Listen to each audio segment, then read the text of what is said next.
అయితే ప్రతి అవయవము తన తన పరిమాణము చొప్పున పని చేయాలని ఇక్కడ పౌలు చెప్తున్నట్లుగా మనం చూస్తున్నాము. సంఘంలో ఉన్న నీవు ఏ స్థితిలో నీవు ఉన్నావు? అయితే నేను 10 సంవత్సరాల ముందర 20 సంవత్సరాల ముందర నేను ప్రభు రక్తంలో కడగబడి ఉన్నాను, నేను సీనియర్, ప్రభు రక్తంలో నేను కడగబడినాను కాబట్టి 20 సంవత్సరాల కింద నేను సీనియర్ అని అనుకుంటే చెల్లదు.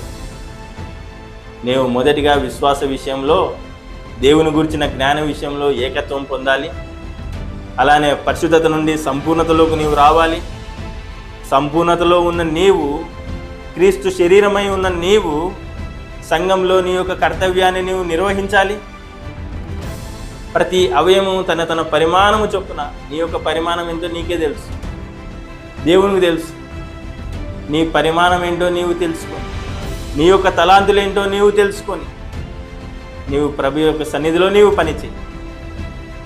ప్రభువుకు, క్రీస్తుకు మనము ఇష్టకరంగా మనం బ్రతుకుదాం, ఆయనను మహిమపరుద్దాం.